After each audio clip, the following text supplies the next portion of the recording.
सहना भवतु सहनौ भुनक्तु सह वीर्यं करवावहै तेजस्विनावधीतमस्तु मा विद्विषावहै। ॐ शान्ति शान्ति शान्तिः। ॐ पूर्णमदः पूर्णमिदं पूर्णात् पूर्णमुदच्यते पूर्णस्य पूर्णमादाय पूर्णमेवावशिष्यते। ॐ शान्ति शान्ति शान्तिः। श्रुतिस्मृतिपुराणानाम् आलयं करुणालयं नमामि भगवत्पादं शङ्करं लोकशङ्करं शङ्करं शङ्कराचार्यं केशवं बादरायणं सूत्रभाष्यकृतौ वन्दे भगवन्तौ पुनः पुनः।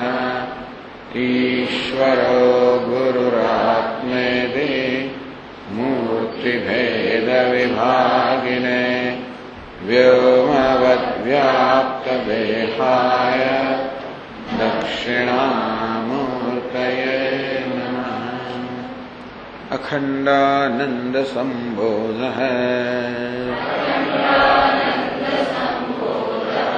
वन्दनाद्यस्य जायते गोविन्दं तमहं वन्दे चिदानन्दतनुं गुरुम् अखण्डं सच्चिदानन्दम् अवाङ्मनसगोचरम् आत्मानमखिलाधारम् आश्रयेभीष्टसिद्धये। यदा लम्बोदरं हन्ति सतां प्रत्यूहसम्भवम् तदा लम्बे दयालम्बम् लम्बोदरपदाम्बुजम्।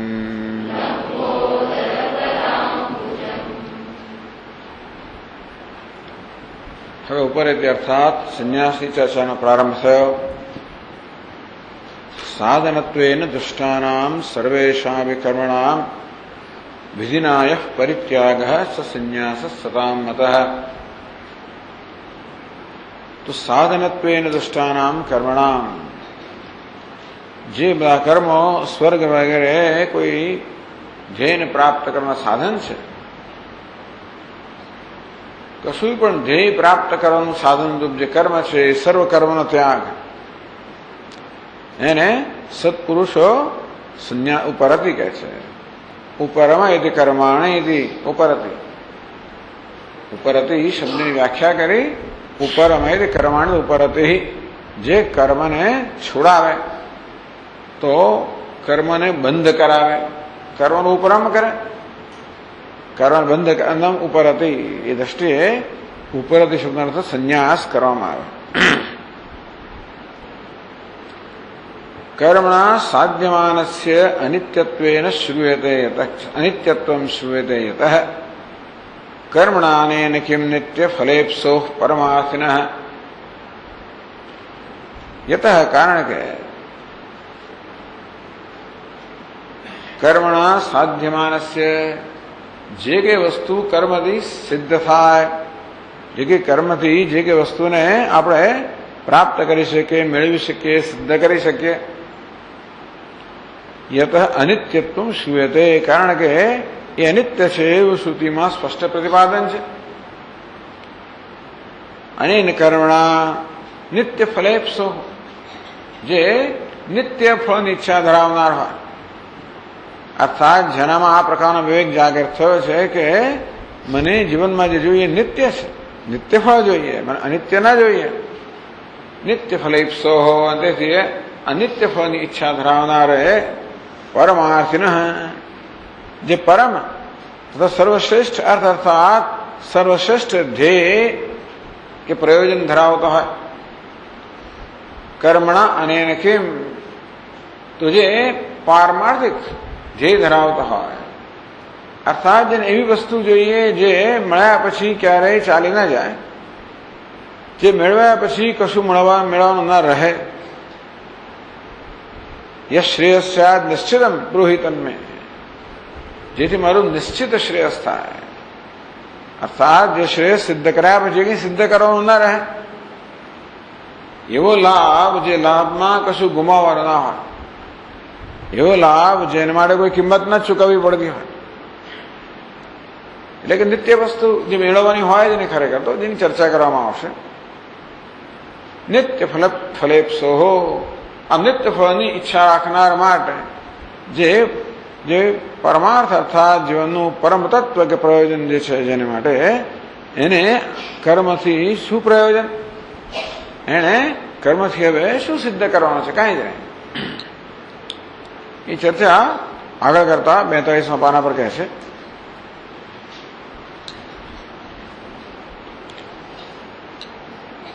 વેદાંતમાં આ પ્રકારની ચર્ચાઓ આવતી હોય છે. અહીંયા ગ્રંથકાર જરા વિગતવાર કરે છે. ઉત્પાદ્યમાપ્યમ સંસ્કાર્યમ વિકાર્યમ પરિગણ્યતે ચતુર્વિધમ કર્મ સાધ્યમ ફલમ નાન્યદિતઃ પરમ.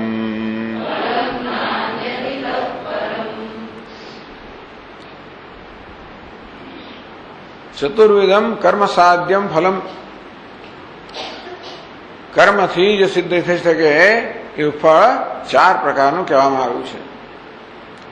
ઉત્પાદ્યમ, જે ઉત્પન્ન થાય છે, એટલું કે કર્મથી કશુંક આપણે ઉત્પન્ન કરી શકીએ. વસ્તુ નથી એને આપણે ઉત્પન્ન કરી શકીએ, જેમ કે ખેતરમાં પાક એને આપણે ઉત્પન્ન કરી શકીએ કર્મથી. આપ્યમ, જો અહીંયા પાદ નોંધ 43મા પાના પર છે, ઉત્પન્ન થનાર, ઉત્પત્તિને યોગ્ય, તે ઉત્પાદ્ય. ઉત્પાદ્ય એટલે ઉત્પત્તિને યોગ્ય કે ઉત્પન્ન થનાર. જેમ કે ખેતરમાં અનાજ વગેરે હોય, ઉત્પન્ન થનાર, ઉત્પન્ન થવા યોગ્ય છે, એને ઉત્પાદ્ય કહેવાય. તો કર્મથી, ઉદ્યમથી આપણે જે નથી એને ઉત્પન્ન કરી શકીએ. બીજું આપ્ય, એટલે આપ્ય બી ફૂટનોટ પાદ નોંધ, પ્રાપ્ત થનાર, પામવા યોગ્ય. આપ્ય એટલે જેને પામી શકાય, જ્યાં પહોંચી શકાય, પામી શકાય. પામવા યોગ્ય, પ્રાપ્ત થનાર, મેળવવા લાયક અથવા પહોંચવા લાયક, ક્યાંક પહોંચી શકીએ, એને આપ્યા. તો કર્મથી આપણે તે એક સ્થળે હોઈએ તો બીજા સ્થળે પહોંચી શકીએ કર્મ, પ્રયત્નરૂપી કર્મથી. એક કાળમાંથી બીજા કાળમાં, એક સ્થળમાંથી બીજા સ્થળમાં આપણે પહોંચી શકીએ. મુખ્યત્વે એક સ્થળમાંથી બીજા સ્થળમાં, એક લોકમાંથી બીજા લોકમાં આપણે પહોંચી શકીએ કર્મથી. એટલે કે આપણે કર્મ કર્યા હોય એને કારણે જે પુણ્ય ઉત્પન્ન થાય, આપણને પણ બીજા મૃત્યુ પછી બીજા લોકમાં લઈ જાય. એ દેવયાન પૃથ્વીયાનમાં કોઈ માર્ગથી કર્મ આપણને બીજા લોકમાં લઈ જાય. આમ કર્મથી બીજો લોક છે એ આપ્ય છે, પ્રાપ્ય છે, પ્રાપ્ત કરવા યોગ્ય છે. અથવા જ્યાં નથી ત્યાં પહોંચી શકીએ. જ્યારે કોઈ સ્થળનું, દેશનું અંતર હોય તો કર્મથી આપણે અંતર પૂરી શકીએ.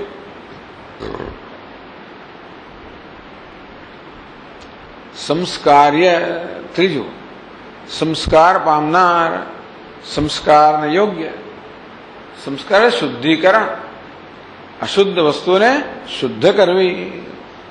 જેમ કે ઘરમાં અનાજ લાવીએ પછી આપણે કાંકરા કાઢીએ પછી એ બધી રીતે બધું શુદ્ધ કરીએ એને સંસ્કાર કહેવાય. અથવા તો ઘણીવાર આપણે હોમ કરતા હોઈએ, પૂજા કરતા હોઈએ, આ બધા વખતે પ્રોક્ષણ કરીએ છીએ. જળની અંદર આપણે દેવતાનું આવાહન કરીએ, પછી એ પવિત્ર જળને આપણે છંટકાવ કરીએ, ઓમ ભૂર્ભુસ્વ, ઓમ ભૂર્ભુસ્વ વગેરે. એ રીતે જે પૂજાના દ્રવ્યો છે કે હોમના દ્રવ્યો છે એમને આપણે પવિત્ર બનાવીએ છીએ. એટલે હોમને યોગ્ય કે પૂજાને યોગ્ય બનાવીએ છીએ. આમ ફૂલ આપણે બજારમાંથી લાવ્યા હોઈએ તો એ કંઈ ને કંઈ પ્રકારની અશુદ્ધિ કે દોષ હોવાના. બધા દ્રવ્યો બહારથી લાવ્યા હોઈએ એટલે કોઈનો કોઈ દોષ હોવાના. છંટકાવ કરે ને એ દોષથી મુક્ત કરીએ, એ પ્રકારના સંસ્કાર. અથવા તો આપણે અનાજ વગેરે કે શાકભાજી વગેરે બહારથી લાવીએ ત્યારે એમાં કંઈક દોષ અશુદ્ધિ હોવાની. પેલો દોષ અપવિત્રતાનો દોષ છે, એને આપણે પવિત્ર બનાવીએ. અશુદ્ધિ રૂપી દોષ હોય તો આપણે કાંકરા વગેરે કાઢીને, કચરો કાઢીને આપણે એને શુદ્ધ બનાવીએ. સંસ્કાર, શુદ્ધિકરણ. અને છેલ્લે વિકાર્ય, વિકાર પામનાર, વિકારને યોગ્ય. એક અવસ્થામાંથી બીજી અવસ્થા, જેમ કે દૂધમાંથી દહીં બનવું એને વિકાર કહેવાય. એક અવસ્થામાંથી બીજી અવસ્થામાં પરિવર્તન થવું એને વિકાર કહેવાય. તો કર્મથી આ રીતે કર્મથી કશું પ્રયત્નથી શું કરી શકીએ એના પર ચિંતન કરે ને વિદ્વાનોએ આ 4 પ્રકારના ફળ કહેલા છે. બસ આટલું કરી શકે કર્મથી. એવું કહેતા પહેલા બહુ વિચાર કરવો પડે.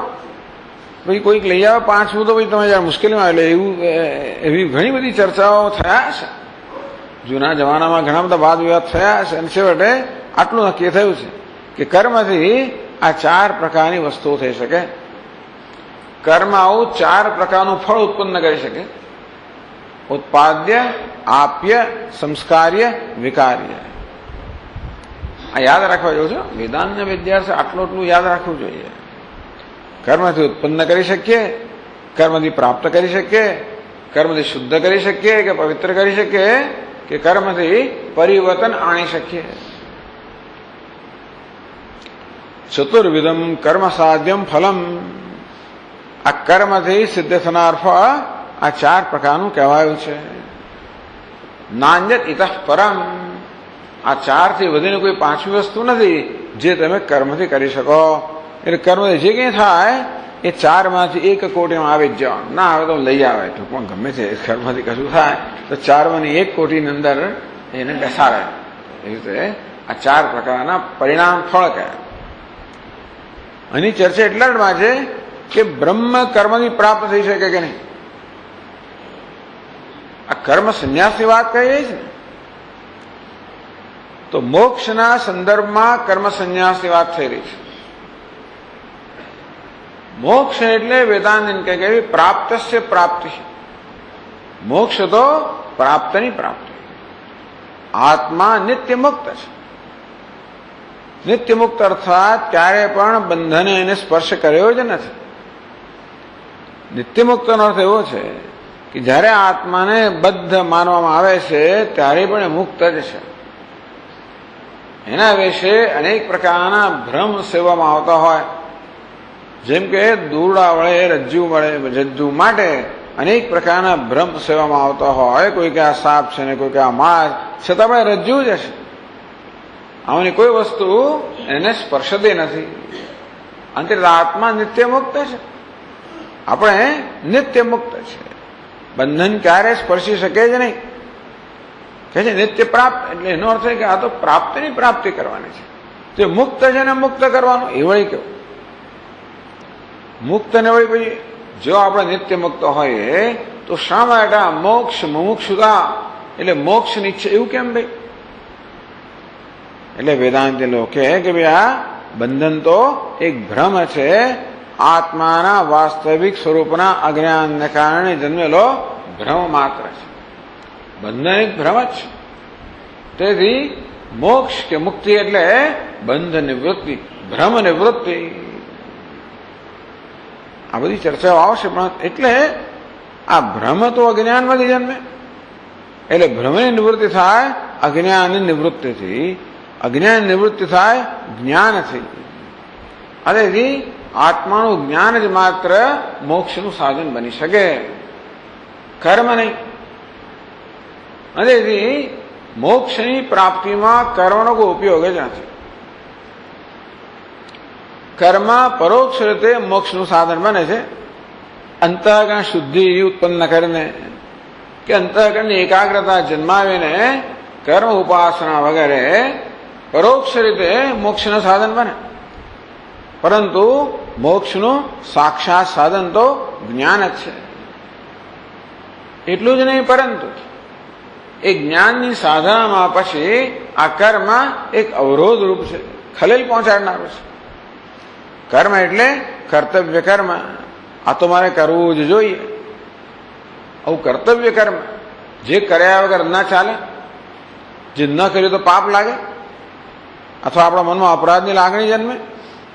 આવું કર્તવ્ય કર્મ છે એ તો જ્ઞાનની સાધનામાં અવરોધરૂપ છે, નહીં તો વાંધો નથી. વેદાંતી લોકો કર્મને સંન્યાસ માટેનો આટલો આગ્રહ કેમ રાખતા હશે? એટલા જ માટે કે જ્ઞાન યોગે ને સાંખ્યાના, આ જ્ઞાનની સાધના તો સાંખ્ય એટલે કે છે વિચારશીલ મનુષ્ય. આ કેવો માર્ગ? વિચારનો માર્ગ છે. વેદાંતાર્થ વિચારેણ જાયતે જ્ઞાનમુત્તમમ. આ વેદાંતના મહાવાક્યના વિચારથી ઉત્તમ જ્ઞાન જન્મે. વિચાર કેમ કરો? શ્રવણથી, મનનથી, નિધિધ્યાસનથી. આ બધું કરવા માટે મનને એક નિરાંત જોઈએ. બધા પ્રકારની ખયેલમાંથી, બધા પ્રકારની માગણીમાંથી એને મુક્તિ જોઈએ. એટલા માટે જ્ઞાનની સાધના માટે અનુકૂળતા કરી આપવા માટે આ કર્મ સંન્યાસ છે. કર્મ વિરોધ છે એટલા માટે નહીં, પરંતુ જ્ઞાનની સાધના માટે અનુકૂળતા કરી આપવા માટે. કારણ જ્ઞાન જ માત્ર મોક્ષનું સાક્ષાત સાધન છે, કર્મ નહીં. કેમ ભાઈ કર્મ મોક્ષનું સાધન નથી? એટલે અહીંયા કહેવામાં આવ્યું કર્મથી શું કરી શકીએ આપણે? ઉત્પાદ્ય, આપ્ય, સંસ્કાર્ય, વિકાર્ય. કર્મના આ 4 પ્રકારના પરિણામ છે. તો જો ભાઈ મોક્ષ આમાંનો એકે હોઈ શકે? જો ન હોઈ શકે તો એ મોક્ષ કર્મ સાધ્ય નથી. બ્રહ્માઓને એકે હોઈ શકે? ન હોય તો કે બ્રહ્મ મોક્ષથી સાધ્ય નથી. અરે કર્મથી સાધ્ય નથી તો જ્ઞાનથી સાધ્ય છે. એટલે કર્મની નો સ્વભાવનું અહીંયા વર્ણન કર્યું.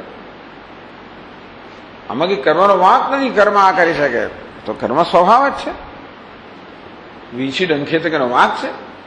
એનો વાંક નથી. મચ્છર કરડે એનો વાંક નથી. દરેક વસ્તુ પોતાના સ્વભાવ પ્રમાણે વર્તે તેમ કર્મ આ કરી શકે. બસ એ પ્રકારે એ માટે કર્મ સર્જાયું છે. તો કર્મ ઉત્તમ વસ્તુ છે, પણ મોક્ષ માટેનો ઉપયોગ નથી.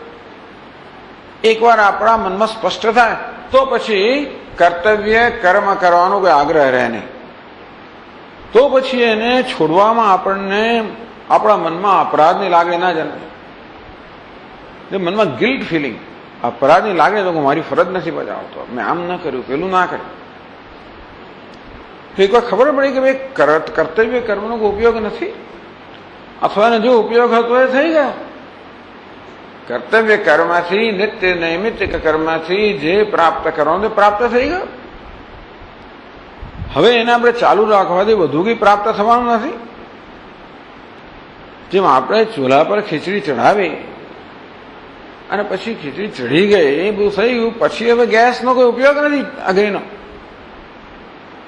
જો ચાલુ રાખે તો કદાચ ખીચડીને બાળે પણ ખરો હોય તો એનો સમય અત્યારે બંધ કરી દેવો જોઈએ, એનો ઉપયોગ પૂરો થયો. તેમ કર્મ પણ આપણી ખીચડીને પકવવા માટે, એટલે આપણા મનને પરિપક્વ કરવા માટે છે. ના નહીં, અંદરના જે રાગત હોય છે ને બધા પાકવા જોઈએ. પાકે એટલે બરોબર ચઢે, ચઢે એટલે પછી મીઠા થાય. અને આપણું વ્યક્તિત્વ મીઠું થાય. એ બધું કર્મથી કરવાનું. થયા પછી એનો ઉપયોગ નથી. પછી હવે એનાથી આગળ કરવાનું છે.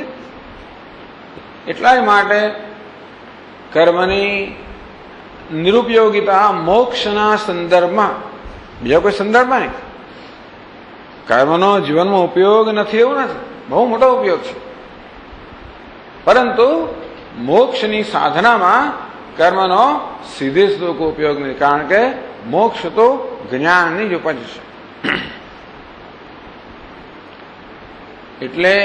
એટલા માટે અહીંયા કર્મના સ્વભાવની વાત કરી. કર્મથી આ 4 પ્રકારનું ફળ પ્રાપ્ત થઈ શકે: ઉત્પાદ્ય, આપ્ય, સંસ્કાર્ય, વિકાર્ય.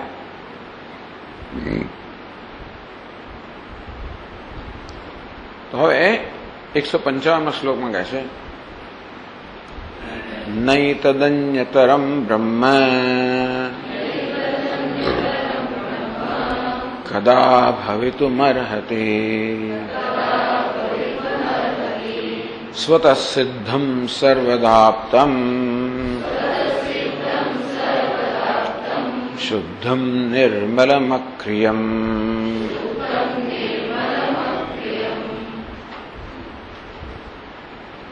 ન એતદ અન્યતરમ બ્રહ્મ કદા ન એતદ અન્યતરમ ભવિતુમ અર્હતિ. એતદ અન્યતરમ આવાનું એકે બ્રહ્મ કદા ભવિતુમ ન અર્હતિ. બ્રહ્મ આમાંનું એકે હોવા યોગ્ય નથી. એટલે કે બ્રહ્મ ઉત્પાદ્ય, આપ્ય, સંસ્કાર્ય, વિકાર્ય, આ 4માંથી એકે કોટીનું બ્રહ્મ એકે કોટીનું ના હોઈ શકે. બ્રહ્મ ઉત્પાદ્ય થવા યોગ્ય નથી, આપ્ય, સંસ્કાર્ય કે વિકાર્ય આમાંની એકે કોટીમાં હોવા યોગ્ય નથી. કેમ નથી ભાઈ? બ્રહ્મ કેવું છે? બીજી પંક્તિમાં કહે સ્વતઃ સિદ્ધમ સદાપ્તમ સર્વદાપ્તમ શુદ્ધમ નિર્મલમ અક્રિયમ. સ્વતઃ સિદ્ધમ, બ્રહ્મ સ્વતઃ સિદ્ધ છે. એટલે બ્રહ્મ હંમેશા છે. જો સ્વતઃ સિદ્ધ શબ્દ સમજવા જેવો છે. સ્વતઃ સિદ્ધ એટલે જેનું હોવાપણું પોતાના પર જ આધારિત છે, જે બીજા કશાને કારણે નથી, પોતાને જ કારણે છે. આ સમજવા માટે એક ઘડાનું દ્રષ્ટાંત આપણે લઈએ તો આ ઘડો છે કોને કારણે છે? માટીને કારણે છે. એટલે ઘડાનું હવાપણું માટીને કારણે છે, પોતાને કારણે નથી. એટલે ઘડો સ્વતઃ સિદ્ધ ના કહેવાય. પોતાની જાતે એ છે એમ નથી, માટીને કારણે છે. પરત સિદ્ધ બીજા કશાને કારણે છે. અર્થાત ઘડાની સત્તા કે હવામાં સ્વતંત્ર નથી, કેવું છે? પરતંત્ર છે. તો જો આ ઘડો જેનું હવાપણું પોતાને કારણે નથી, એનું હવાપણું આપણે કરવું પડે. એટલે કે માટીમાંથી આપણે ઘડાને ઉત્પન્ન કરવો પડે. કારણ કે ઘડો પહેલેથી નથી, બ્રહ્મ તો પહેલેથી છે જ છે. જે વસ્તુ સદા છે, પહેલેથી છે, પોતાની જાતે છે, એને ઉત્પન્ન ના કરવી પડે. ઉત્પન્ન કઈ વસ્તુ થાય? જે નથી એ ઉત્પન્ન થાય.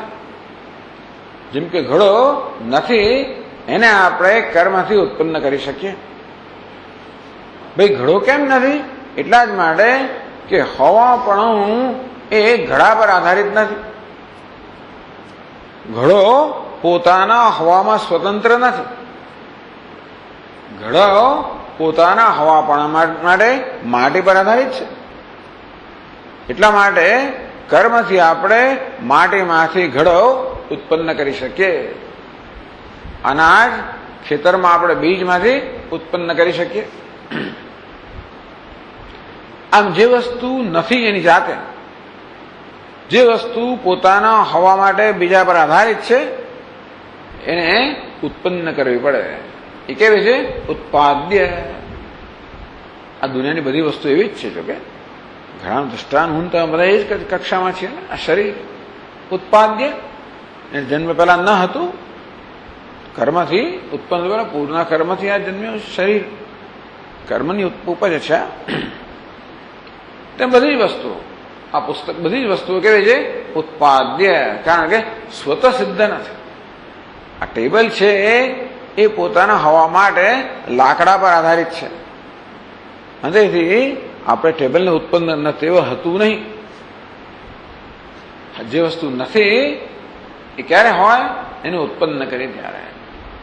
આથી જે સ્વતઃ સિદ્ધ નથી, જે હવા માટે સ્વતંત્ર નથી, જે હવા માટે બીજા પર આધારિત છે, એ વસ્તુને આપણે એ ઉત્પન્ન કરવા યોગ્ય છે. જે સ્વતઃ સિદ્ધ નથી એ ઉત્પન્ન કરવા યોગ્ય છે. જે સ્વતઃ સિદ્ધ છે એ ઉત્પન્ન કરવા યોગ્ય નથી. ઉત્પાદ્ય ઉત્પન્ન કરવા યોગ્ય નથી.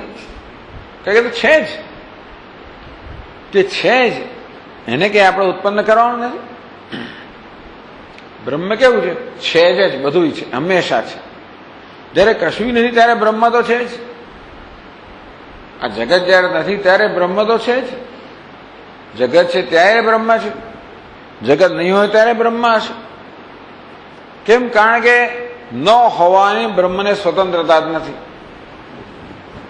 હોવા પણ એનો સ્વભાવ છે, માટે ન હોવું બની જ ના શકે બ્રહ્મથી. સૂર્ય કોદાળો બિચારો ન પ્રકાશ એવું બને જ નહીં કે એનો પ્રકાશનો સ્વભાવ હોવાના કારણે ન પ્રકાશો બની જ ના શકે. તે હોવું એ બ્રહ્મનો સ્વભાવ છે, અસ્તિ. એટલે આપણે ન હોવું બની જ ના શકે, માટે એનું ઉત્પન્ન કરવા યોગ્ય નથી, એટલે ઉત્પાદ્ય નથી. ટૂંકમાં કર્મથી સિદ્ધ થનારું એક ફળ કેવું છે? ઉત્પાદ્ય. બ્રહ્મ તો નિત્ય હોવાના કારણે, સત્વ સિદ્ધ નિત્ય કહો, નિત્ય હોવાના કારણે ઉત્પન્ન કરવા યોગ્ય નથી. એ તો બધું પોતે ગ્રંથકાર સમજાવવાના છે. આમ તો સર્વદા આપતમ એ નિત્ય પ્રાપ્ત છે. બ્રહ્મ કેવું છે? નિત્ય પ્રાપ્ત. તો આપ્ય કે પ્રાપ્ય કોને કહેવાય? જે વસ્તુ પ્રાપ્ત નથી એ પ્રાપ્ત કરવા યોગ્ય છે. જે આપણે પહોંચાયેલા નથી એ સ્થળ પહોંચવા યોગ્ય છે. જે લોકમાં આપણે નથી એ લોક પહોંચવા યોગ્ય છે. તેથી ભગવાનનો લોક હોય, હે શ્રીનાથ લઈ જાજે તારા ધામમાં, અરજી અમારી સુણો શ્રીનાથજી, લઈ જાજે તારા ધામમાં. શ્રીનાથજીનું ધામ કેવું છે? આપ્ય. આપણે અત્યારે ત્યાં નથી એટલે એ પહોંચવા યોગ્ય છે. પણ બ્રહ્મ તો નિત્ય છે જ, સદાકાળમાં છે. અહીં જ છે, અહીં જ સદાકાળ, અહીં જ છે. અહીં જ હોવાના કારણે એ પહોંચવા યોગ્ય નથી, માટે એ આપ્યની કક્ષામાં ના આવી શકે. શુદ્ધમ. બ્રહ્મ સ્વભાવ છે શુદ્ધ છે, નિત્ય શુદ્ધ. નિર્મળમ. સર્વ મલિનતાથી રહિત. સ્વયં શુદ્ધ છે અને વળી પાછું કશાથી મલિન થવા યોગ્ય નથી. વસ્તુ પોતાના સ્વભાવથી શુદ્ધ હોય પણ બીજા કશાથી મલિન થવા યોગ્ય હોય. જેમ કે ગંગાજળ સ્વયં કેવું છે? શુદ્ધ છે, પવિત્ર છે. પણ આપણે એમાં ગંદી વસ્તુ નાખીએ તો ગંદુ થઈ જાય. એટલે વસ્તુ સ્વયં શુદ્ધ હોય કે પવિત્ર હોય, પણ અશુદ્ધ કે અપવિત્ર થવા યોગ્ય હોય તો પછી એને શુદ્ધ કરી શકાય. જળ સ્વભાવથી શુદ્ધ છે પણ એમાં કચરો આવી શકે, માટે એ અશુદ્ધ જળને આપણે શુદ્ધ કરવું પડે. તો બ્રહ્મ કેવું છે? સ્વયં શુદ્ધ છે, નિર્મળ, અર્થાત કોઈ મળ એને સ્પર્શી શકે એમ જ નથી. એ સ્વયં શુદ્ધ છે અને કશી વસ્તુ એને અશુદ્ધ બનાવી શકે નહીં. એટલા માટે એ સંસ્કાર્ય શુદ્ધિકરણ યોગ્ય નથી, કારણ કે નિત્ય શુદ્ધ જ છે. નાહી લે, પણ હું તો નાહ્યો બા. જે નાહ્યો છે નાહવાની જરૂર નથી. એટલે નાહી લે જલ્દી, પણ હું તો નાહ્યો, દેખાતો નથી, ભલે ના દેખાતો. ઘણી વાર આપણે શંકા પડે, ઘણી વાર ઘરમાં આવી ચર્ચાઓ ચાલતી હોય છે છોકરા માટે. ઘણી વાર પ્રશ્ન નાહ્યો, હું તો નાહ્યો, હવે તો એ જ જાણે નાહ્યો કે ના નાહ્યો. પણ એટલે ન દેખાતો એટલે પ્રશ્ન થાય. જ્યાં નાહી એટલે હું તો નાહ્યો, એટલે કે ભાઈ નાહ્યો છું માટે હવે નાહવા યોગ્ય નથી. હું શુદ્ધ છું માટે હવે શુદ્ધ થવા યોગ્ય નથી. એટલે બ્રહ્મ નિત્ય શુદ્ધ છે અને એ ક્યારે નિર્મળ છે, માટે એને શુદ્ધિ અશુદ્ધિ સ્પર્શી ના શકે. બ્રહ્મ કેવું છે? સંસ્કાર્ય નથી. સંસ્કાર યોગ્ય, શુદ્ધિકરણ યોગ્ય નથી. અને ચોથું અક્રિયમ. અક્રિય એટલે નિષ્ક્રિય છે, અવિકારી છે, વિકાર યોગ્ય નથી, ક્રિયા યોગ્ય નથી. માટે બ્રહ્મ વિકાર્ય નથી, વિકાર યોગ્ય નથી. બ્રહ્મ આવું હોવાને કારણે બ્રહ્મ કોઈ રીતે કર્મનું ફળ ના બની શકે. ટૂંકમાં કર્મથી બ્રહ્મ ઉત્પન્ન ના થાય, કર્મથી બ્રહ્મને પામી ના શકાય, કર્મથી બ્રહ્મને શુદ્ધ ના કહી શકાય, કે કર્મથી બ્રહ્મમાં પરિવર્તન ના થાય. બ્રહ્મ જીવ બની ગયું હોય તો પરિવર્તન બ્રહ્મ બનાવવું પડે. બ્રહ્મ માત્ર બ્રહ્મલોકમાં હોય તો એને કર્મથી પ્રાપ્ત કરવું પડે. બ્રહ્મ ના હોય તો ઉપાસના ઉત્પન્ન કરવું પડે. બ્રહ્મ અશુદ્ધ હોય તો એને કર્મથી શુદ્ધ બનાવવું પડે. જેમ જૈન લોકો કહે ભાઈ આ આત્માને કર્મનો બધો મળ લાગી ગયો, મેં માટે શુદ્ધ કરો આત્માને. આત્મા શુદ્ધ થવા યોગ્ય છે એમની દ્રષ્ટિએ. પણ એટલે કે આત્માને અશુદ્ધ થવા, ભલે આત્મા સ્વભાવથી શુદ્ધ છે પણ કર્મથી અશુદ્ધ થવા યોગ્ય છે તો અશુદ્ધિ કાઢવી પડે. વેદાંત ઇનકે આત્મા તો નિત્ય શુદ્ધ, નિર્વિકાર, નિત્યાપ્ત, નિત્ય સ્વતઃ સિદ્ધ છે. માટે કોઈ રીતે કર્મનું ફળ બની ના શકે.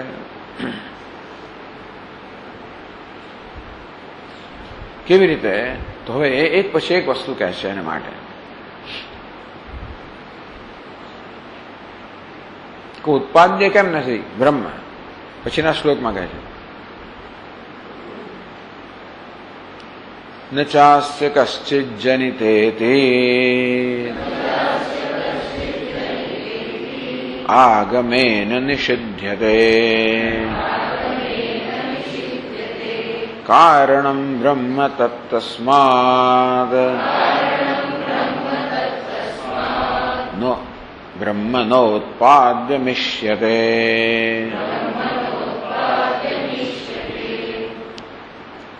ન ચાસ્ય કશ્ચિદ જનિતા. બ્રહ્મને જનિતા, બ્રહ્મનો જનક, બ્રહ્મને જન્મ આપનાર, બ્રહ્મને ઉત્પન્ન કરનાર કોઈ નથી એવું શાસ્ત્રે જાહેર કર્યું. આ બધા માટે પ્રમાણ કોણ છે? શાસ્ત્ર છે. બ્રહ્મનું શું સ્વરૂપ છે એ માટેનું પ્રમાણ છે શાસ્ત્ર. એટલે પ્રત્યેક કિસ્સામાં અહીંયા શાસ્ત્રનું વચન ઉદ્ધૃત કરવામાં આવે છે કે બ્રહ્મ ઉત્પન્ન કરવા યોગ્ય નથી. કેમ નથી? કારણ કે બ્રહ્મ નિત્ય છે. કેમ છે? કે એને ઉત્પન્ન કરનાર કોઈ છે જ નહીં. ન ચાસ્ય કશ્ચિદ જનિતા. આસ્ય આ પરમાત્માનો જનિતા એટલે ઉત્પન્ન કરનાર, જનિતા કે જનક કોઈ નથી. ઇતિ આગમેન નિષિધ્યતે.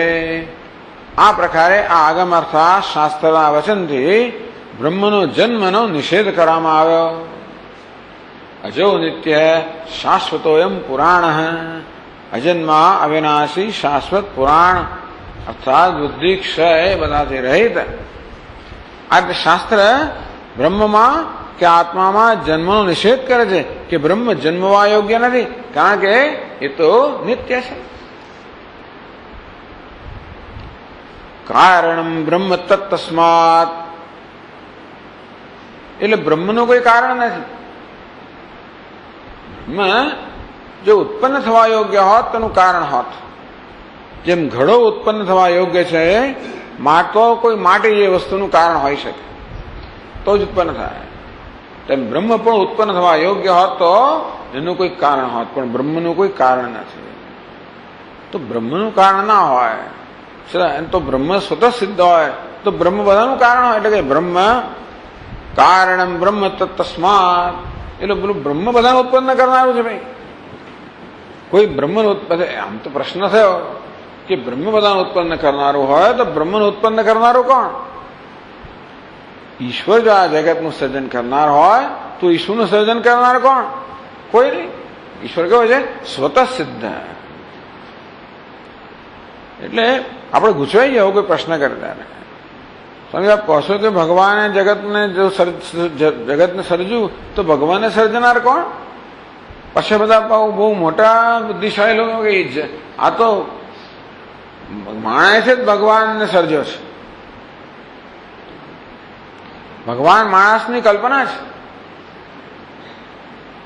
ઈશ્વર એ તો મનુષ્યના મનની કલ્પના છે. એ મનુષ્ય ઈશ્વરને સર્જે એમ કહેલો. એમ કરીને એક વહેતું મૂકે એવું છે ને, વિચારો વહેતા મૂકવા. ભાઈ તમે એનો ચાલો તમે દલીલો લાવો અને એને એક ખોટું સાબિત કરો, એની જવાબદારી તમારા પાસે. તેમ પેલા કે ઈશ્વર નથી, અમે નથી સ્વીકારતા, તમે સિદ્ધ કરો કે ઈશ્વર છે. એટલે આ બિચારા લોકો પછી બહુ જ ઉદ્યમ ખૂબ કરે, ખૂબ પ્રયત્ન કરે, જાય ત્યાં દલીલો કરવાનો કે ઈશ્વર છે અને આવો છે ને તેવો વગેરે. ને પેલા ભાઈ એમને તો તોડી જ પડાવીને દલીલો, બસ માત્ર. આમ બધું હાસ્યાસ્પદ ઠરે છે. ટૂંકમાં આ બિચારા જેને આપણે ધાર્મિક માણસો કહીએ, જે લોકો બહુ શ્રદ્ધાવાળા છે, શાસ્ત્રમાં શ્રદ્ધા રાખનાર છે, બધું છે, એ પછી પેલા લોકોનો સામનો કરવા જાય ત્યારે આવી રીતે કે પેલા લોકોનું શસ્ત્ર જુદા પ્રકારનું છે. શ્રદ્ધા નામનું કોઈ શસ્ત્ર એની પાસે નથી, એને જરૂર નથી, માત્ર દલીલ નામનું શસ્ત્ર છે. હવે જે શ્રદ્ધાનો વિષય છે એમાં દલીલ ચાલે નહીં. અને પેલા કે અમે તો દલીલ હોય તો સ્વીકારીએ, બાકી સ્વીકારીએ નહીં. એટલે આવું બધું ચાલ્યા કરે છે દુનિયાની અંદર. છાપામાં લેખ બધા આવ્યા કરે બધું.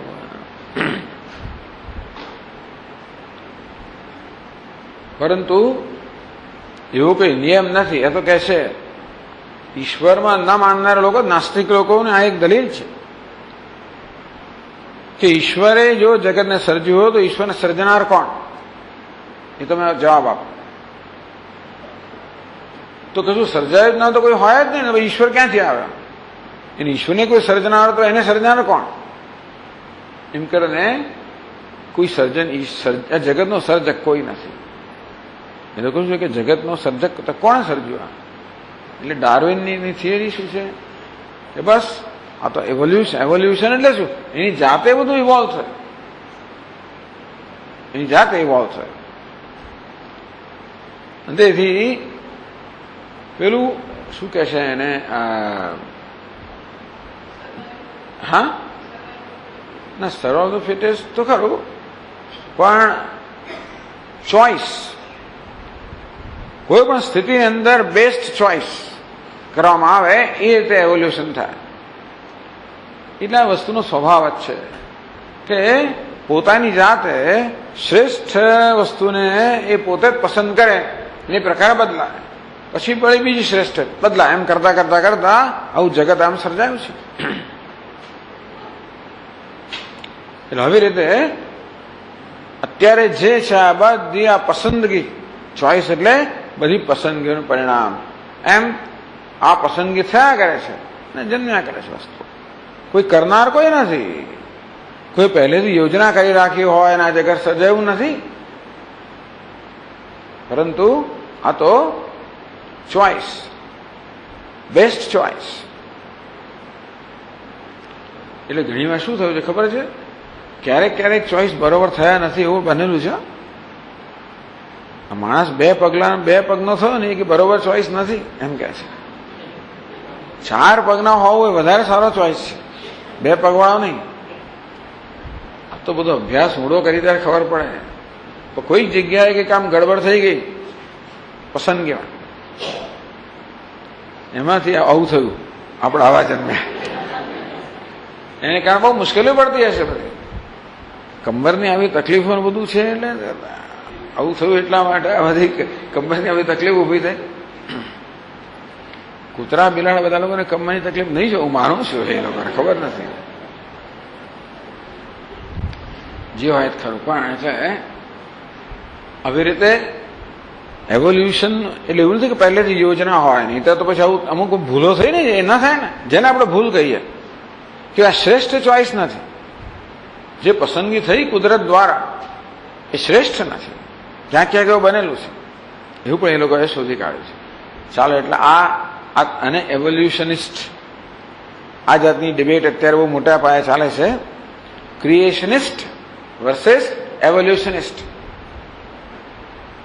એવોલ્યુશનિસ્ટ એટલે આ જગત એની જાતે અંદર જે મેટર કે પ્રકૃતિની અંદર જે જન્મજાત કે બિલ્ટ ઇન ઇન્ટેલિજન્સ કે છે એનાથી જ એ પોતે જ પોતાની પસંદ કરીને ઇવોલ્વ થાય છે, અર્થાત એની ઉત્ક્રાંતિ થાય છે.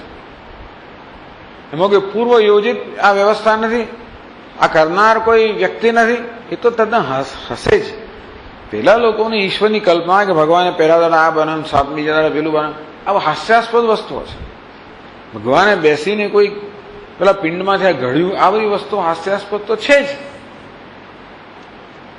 પણ આ પ્રકારની ભગવાનની એ લોકોની કલ્પના છે, એને તો આ લોકો આમ હસીને ઉડાવેલા છે.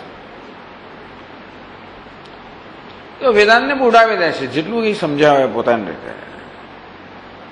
કે છે કે નહીં આ તો અનકોઝડ કોઝ એવું પેલા કહેતા હોય છે, આપણે જેમ કહીએ એટલે હશે પાછું. અનકોઝડ કોઝ તો હોતું હશે.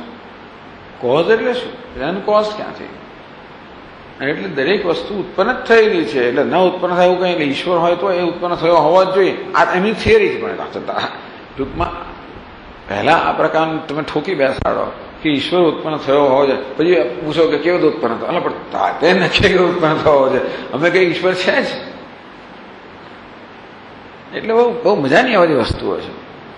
એટલે એમ ના માનતા કે દુનિયા આ બધું એમને સ્વીકારી લે છે. એટલા માટે મેં શું કહ્યું કે આ ગમા એટલે કે આ ગમે એને નિષિદ્ધ શાસ્ત્રના બધા વાક્યો ઉદ્ધૃત કરવામાં આવે. ઈશ્વર માટે પ્રમાણભૂત તો આપણી બુદ્ધિ નથી, શાસ્ત્ર છે. ને ચાસ્ય કશ્ચિત જનિતા, પેલો કે શાસ્ત્ર માસ્ત્ર શું વસ્તુ છે એની બધી છે, ચાલો છોડો એને. પણ એટલે આપણે એવી બહુ ચર્ચામાં પડવું, આપણી જે કંઈ થોડી ઘણી શ્રદ્ધા હોય ને આમાં એ લોકો હટાવી દે છે એ લોકોને. પણ આપણે તો શાસ્ત્ર પ્રમાણ છે, માટે શાસ્ત્રમાં નિષેધ કર્યો છે કે ઈશ્વરનું કોઈ કારણ નથી, ઈશ્વર સર્વનું કારણ છે. કારણમ બ્રહ્મ તત્તસ્માત, તે કારણથી બ્રહ્મ સર્વનું કારણ છે. બ્રહ્મ ન ઉત્પાદ્ય મિશ્યતે, માટે બ્રહ્મ ઉત્પાદ્ય ન હોઈ શકે, ઈચ્છનીય નથી કે હોઈ ના શકે, ઉત્પન્ન કરવા યોગ્ય નથી, ઉત્પન્ન કરાવવા યોગ્ય નથી. એટલે બ્રહ્મ ઉત્પાદ્ય નથી. તો બીજું કોઈ આપ્ય પછીના શ્લોકમાં કહે છે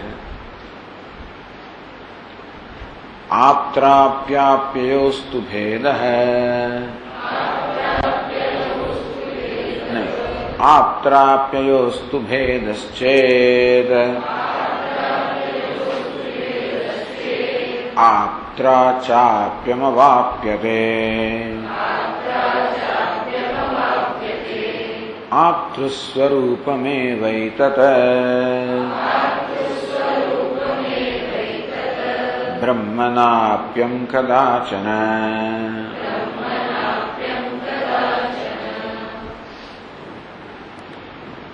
આપ્ય એટલે પ્રાપ્ત થવા યોગ્ય, પામવા યોગ્ય, પહોંચવા યોગ્ય. તો કોઈ વસ્તુ પામી ક્યારે શકાય? કોઈ પામનાર હોવો જોઈએ અને જે પામી શકાય વસ્તુ કે સ્થાન હોવું જોઈએ.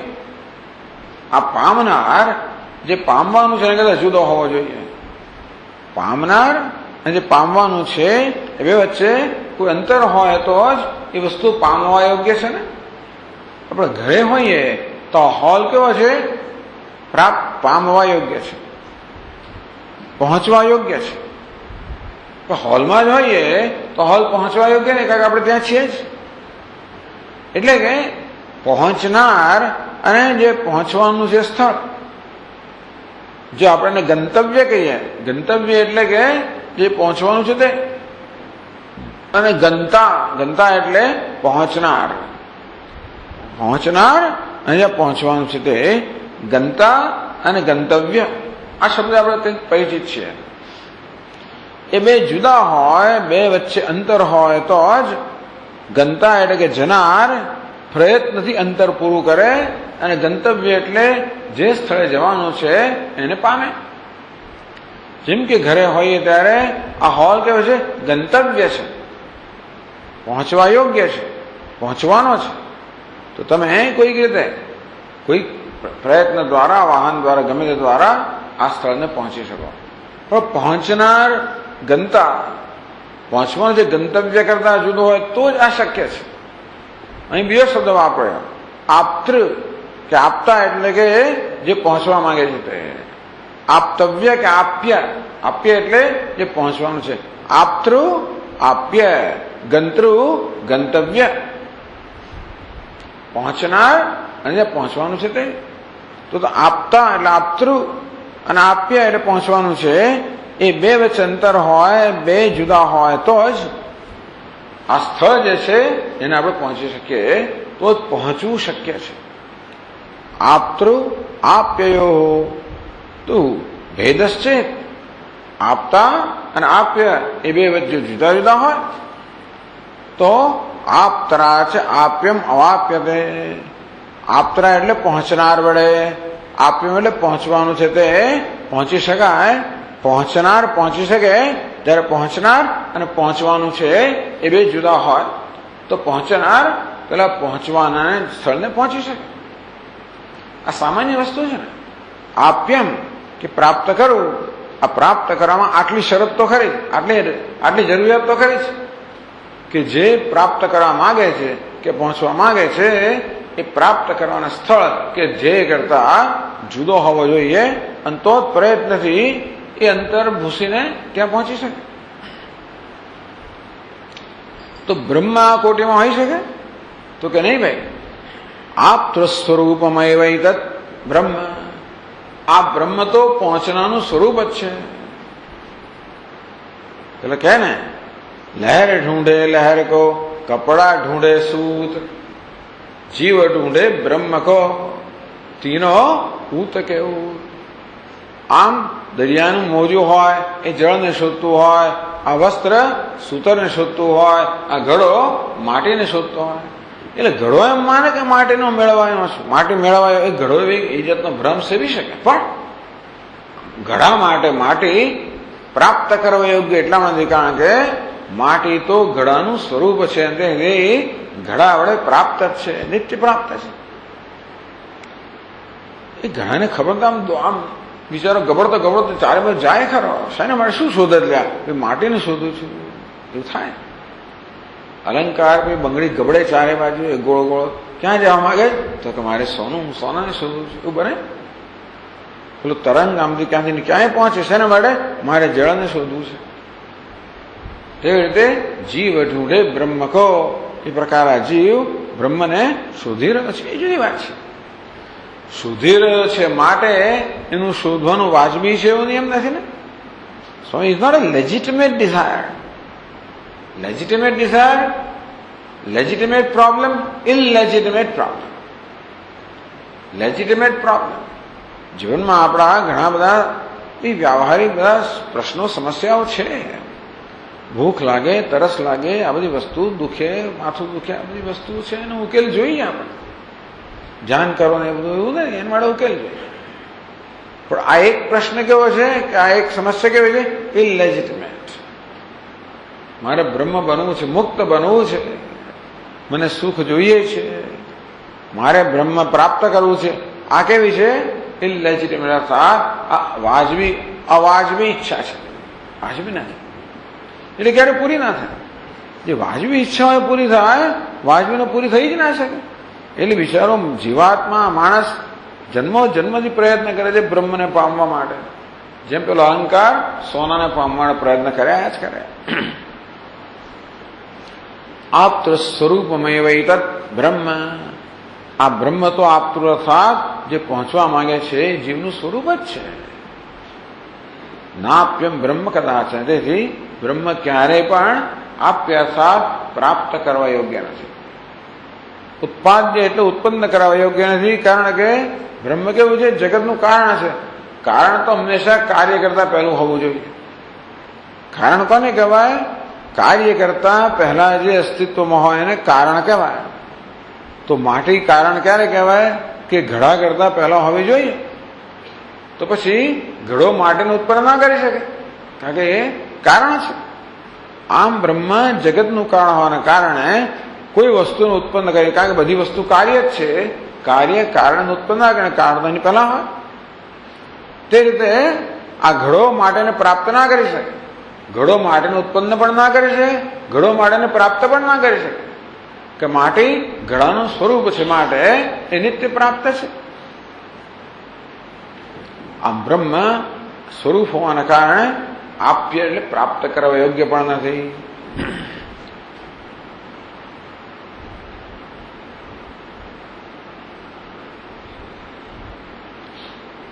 પછી સંસ્કાર બ્રહ્મનું શુદ્ધિકરણ થાય કે ના થાય તે સમજાવે છે.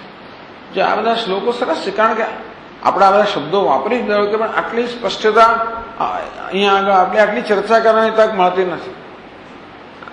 ઉત્પાદ્ય આપે સંસ્કારે કહી દઈએ, આપણે જાણે છે બધા, છતાં આ બધા શબ્દો વિશે આવી જરા વિગતવાર ચર્ચા કરવાની તક મળી નથી.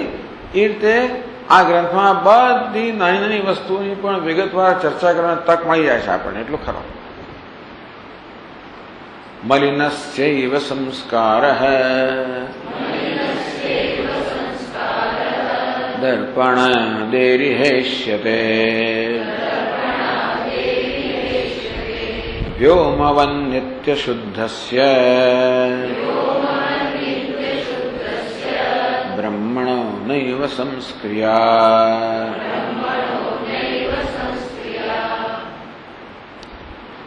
મલિનસ્ય દર્પણાદેહ એવ ઇહ સંસ્કારઃ ઇષ્યતે. દર્પણ વગેરે વસ્તુઓ મલિન હોય, મેલી થઈ ગઈ હોય, ધૂળ બાજી ગઈ હોય તો એનો સંસ્કાર એટલે સફાઈ થઈ શકે.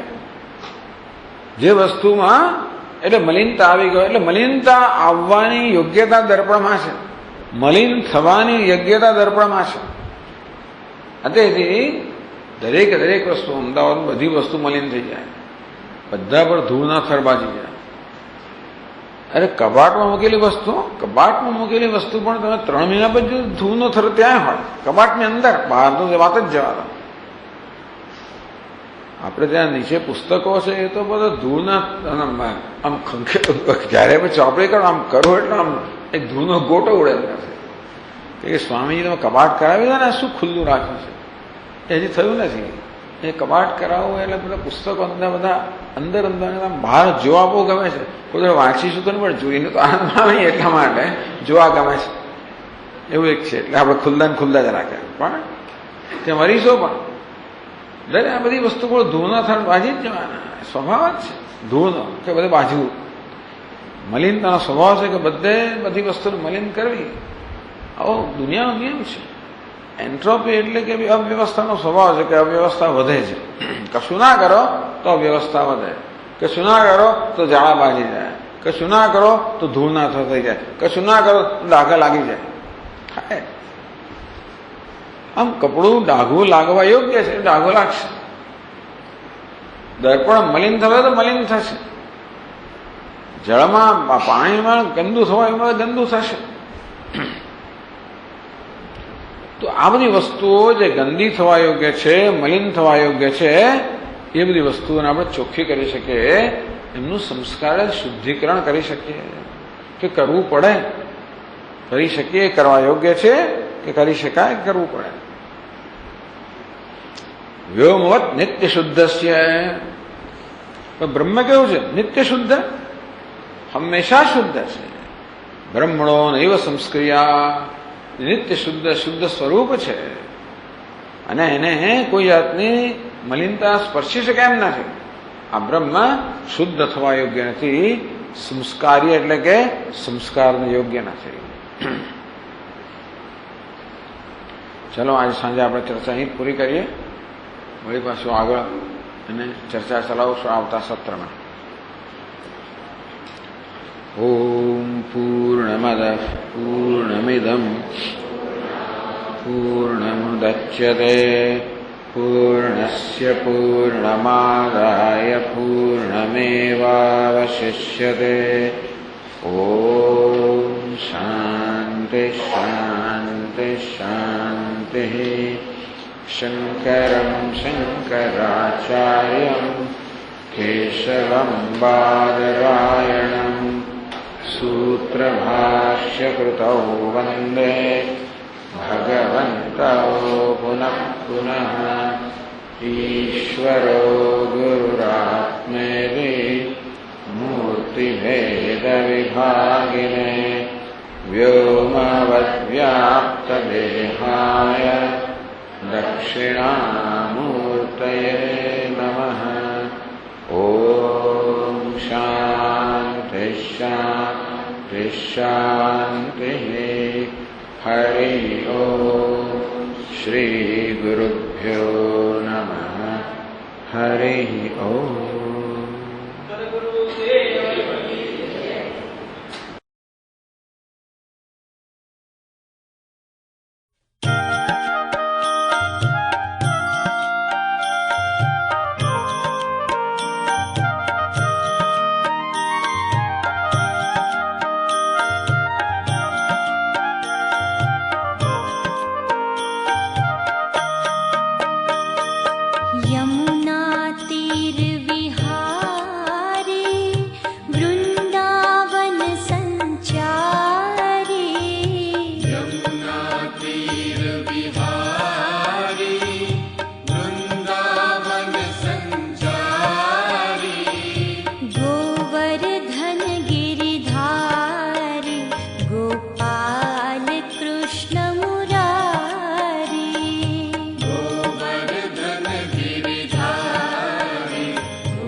गोपाल कृष्ण